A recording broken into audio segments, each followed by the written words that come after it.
To you bye Chitale बंधू।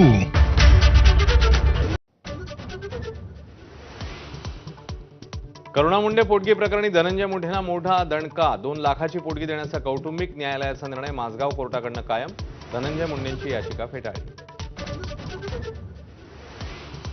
आपल्याला प्रेमपाशात अडकवणाऱ्याला धनंजय मुंडे 20 कोटी देणार। करुणा मुंडेंचा सुनावणीनंतर खळबळजनक आरोप। मला चित्रपटांची ऑफर असूनही मुंडेंसह राहण्याचा निर्णय, करुणा मुंडे यांचा दावा।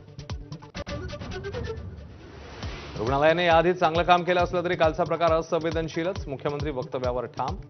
आंदोलनाच्या नावाखाली सुरू असलेली स्टंटबाजी थांबवण्याचं आवाहन। भिसे कुटुंबियांचीही घेतली भेट। गर्भवतीच्या मृत्यू प्रकरणानंतर दीनानाथ मंगेशकर रुग्णालयाचा मोठा निर्णय। इमर्जन्सीच्या कुठल्याही रुग्णाकडून यापुढे अनामत रक्कम घेणार नसल्याचा ठराव मंजूर।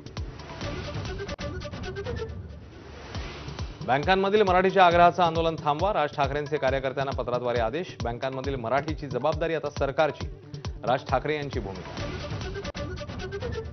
शेतकऱ्यांच्या कर्जमाफीवर कृषी मंत्र्यांचं वादग्रस्त वक्तव्य। विरोधी पक्षांची कोकाटेंवर कडाडून टीका। तसं बोलले असतील तर माफी मागतो, बावनकुळेंनी केलं स्पष्ट। सहाय्यक पोलीस निरीक्षक अश्विनी बिद्रे हत्या प्रकरणी मुख्य आरोपी अभय कुरुंदकरसह दोघे दोषी। राजेश पाटीलची निर्दोष मुक्तता। 11 एप्रिलला शिक्षेची सुनावणी।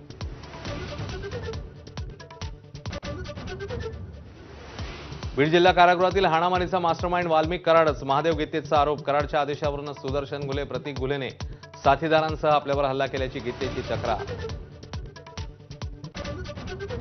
सोलापुरात दूषित पाण्यामुळे 2 शाळकरी मुलींच्या मृत्यूचा आरोप। एकीची प्रकृती गंभीर। पाहणीला आलेले आमदार देवेंद्र कोठेंसमोर स्थानिकांचा संताप। डेंग्यू सदृश आजारामुळे मृत्यू, पालिका आयुक्तांची माहिती।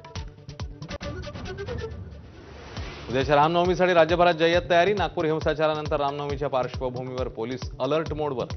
2000 पोलिसांचा बंदोबस्त।